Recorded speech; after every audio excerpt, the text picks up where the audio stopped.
Hello mga Jai, this is it. Nag-attend ako ngayon ng graduation ng anak ng aking classmate na si Ate Roxanne. Andito po ako sa Davao Christian School and I'm so glad na iniimbitahan niya ako kasi siya lang po ang mag-isa at ang kanyang anak. So ayan po si Ate Roxanne, classmate ko, and napakaganda niya, 'di ba? Char. And 30 na po ang kanyang age pero parang kasing edad lang kami. At ayun, nag-uumpisa na ang program. And kanina is mga 1:30 or nasa tamang oras kami nakapunta kasi nakabis pa si Aying nung pumunta ko sa bahay nila. At ito na po si Aying. Sa hindi po nakakaalam, si Aying po ay isang half Chinese at ang kanyang daddy is Chinese, and syempre nakakaintindi po siya ng Bisaya and madalas lang siya mag-speak English. And ayan, is bababa na sila at andito lang ako sa gilid para mag-video sa kanila kasi ganito yan, supportive friend ako char. So ayun, isinihintay ko si Ate Roxanne bumaba at babalik kami sa aming mga pwesto at si Aying at babalik siya ulit sa mga classmates niya. And ito po is nag-start na silang magkanta. Ang yesterday's dream is kinakanta ko rin yan nung pag-graduate ko ng kinder.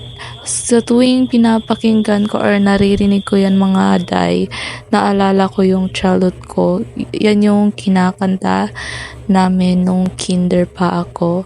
And hindi ko na po na magdediretso voice over na po ako at hindi ko na po yun ipi-play yung music para kasi hindi ko po kasi alam kung paano with that kasi nakamute lahat. And pangalawang kanta na po din nila yan and puros mga Chinese pero napakaganda ang pakinggan and napakagandang boses.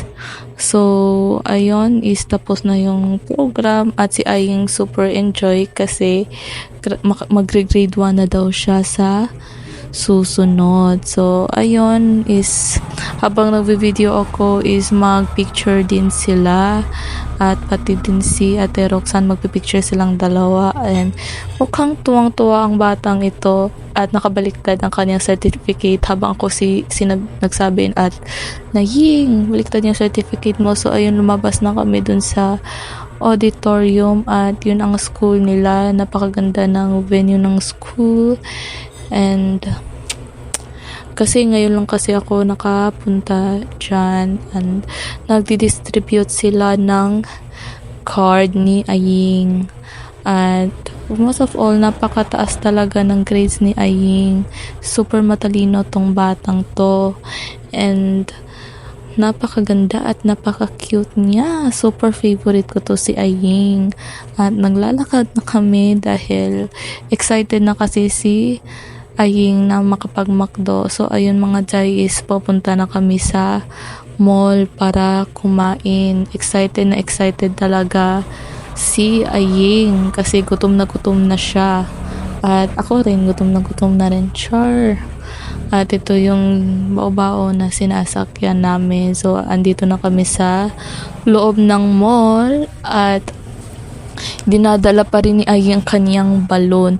So sa hindi pa guys is nagbihis muna si Aying doon sa bahay nila tapos naglakad ulit kami papunta sa mall. Tingnan mo, nagpapalit lang si Aying ng susuotin. So ayun mga Jai, is namimili na kami ang o-order namin. So habang naghihintay kami ng order namin is nagchichika muna kami and naglalaro si Aying ng kanyang balon. So ayun mga Jai, is dumating na yung food namin. So ayun, is kakain na kami. Yan po yung order namin at super gutom na talaga ako at binigay ko yung isa kay Ate Roxanne at binigay din isa kay Aying at ito yung coke is sa akin and with fries yun kay Aying kasi favorite niya yung fries. Thank you Lord sa blessings Lord. So ayun, enjoy na enjoy kaming kumain habang nag-uusap. So pagkatapos namin kumain, ayun yung crush ko guys, mga Jai, dyan sa pen shop. And so ayun mga Jai is pumasok muna ako sa Mr. DIY para maghanap ng numbers para sa aking birthday, para sa aking photoshoot bukas. And wala na daw yung number 2. So number 3 sana yung bibilhin ko, kaso wala na ding stock yung number 2. So ayun mga Jai is Corona muna yung bibilhin ko para sa aking photoshoot bukas, kasi mababagay din yun sa suot ko bukas yung Corona.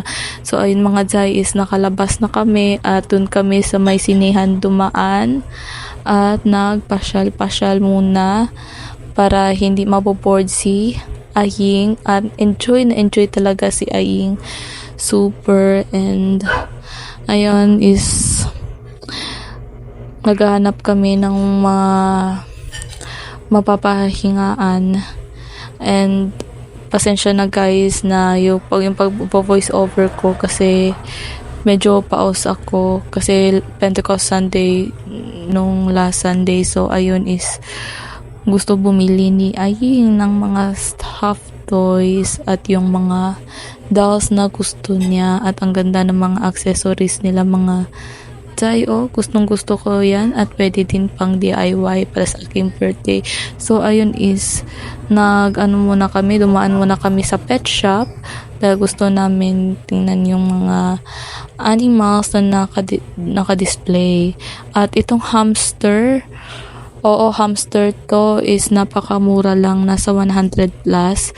Gusto ko sanang bumili kaso baka makain ng pusa namin, kawawa naman. At ito yung mga isda, napaka-colorful at peaceful tingnan. At ito ang laking isda, pwede ng pang-ulam. Ako, and ito bawal daw i-touch. Tapos ayun, na-touch ko yon kasi ayan, kahit anong trip yung ginagawa ko. Nakakatuwa. Tapos ito naman yun spotted alligator, yung isda na mukhang alligator, basta ganon. Takot si Aying dyan kasi mukhang crocodile daw at napakalaking bunganga. So andito kami sa may fish or sa may isdaan, sa mga aquarium. Napakamahal talaga mga Jai. At ayan pa yung isda na nakita ko, pwede na rin pang ulam. And pasensya na po sa background ko is napakaingay, may asong tahol kasi nagvo-voice over na ako pagdating dito sa bahay. At ayan yung uod.